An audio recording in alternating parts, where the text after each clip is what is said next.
Drama serial हद की अगली किस्में हम देखेंगे कि दानिश ज़ीनिया से कहता है कि तुमने मुझे शानज़े के बारे में ऑफिस की कुछ मालूमात दी थी, जिसकी वजह से मैंने उसकी काफ़ी ज़्यादा इंसल्ट की है और उसको ऑफिस से फायर कर दिया है।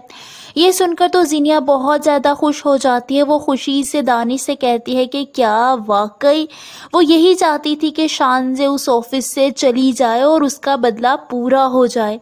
वहीं हम देखेंगे कि शाहराम के वालिद और उसकी वालिदा फरियाल और शाहराम दोनों को अपनी तरफ से शादी का एक गिफ्ट देते हैं। शाहराम के वालिद उन दोनों से कहते हैं कि हमारी तरफ से ये एक छोटा सा गिफ्ट है तुम दोनों के लिए, 1 हफ्ते के लिए तुम दोनों सिंगापुर जा रहे हो। ये बात सुनकर वो दोनों बहुत ज़्यादा खुश हो जाते हैं। फरियाल खुशी से अपने ससुर से कहती है कि शुक्रिया डैड, लगता है ये आइडिया आंटी का होगा। सब लोग ही मुस्कुराने लगते हैं। वो लोग एक भरपूर ख़ानदान लग रहा होता है।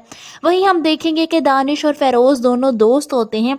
शानज़े के ऑफिस से निकाले जाने के बाद फ़ेरोज़ दानिश के पास आता है और उससे पूछता है कि तुमने उसे क्यों निकाला, जिस पर दानिश कहता है कि मैंने उसे नहीं निकाला, मैंने तो बस थोड़ा रूडली बात की थी, वो बुरा मान गई। लगता है काफ़ी सेंसिटिव दिल की मालिक है वो, लेकिन अगर तुम कहते हो तो मैं उसे वापस बुला लेता हूँ।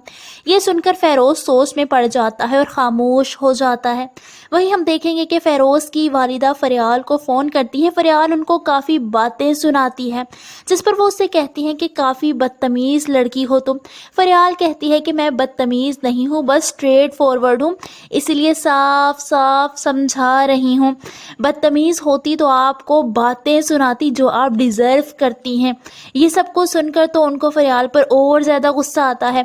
फरियाल उनसे कहती है कि ना ही मैं इतनी गिरी हुई हूँ और ना ही शानज़े, और अल्लाह का शुक्र है कि मुझे फ़ेरोज़ से ज़्यादा स्ट्रॉन्ग शौहर मिला है।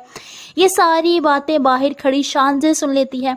आप सबको क्या लगता है, क्या शानज़े ये सारी बातें सुनकर फरियाल के मज़ीद साथ हो जाएगी या उससे मुतनफ़िर हो जाएगी और गलतफ़हमी का शिकार हो जाएगी? कमेंट्स में अपनी राय का इज़हार ज़रूर कीजिए।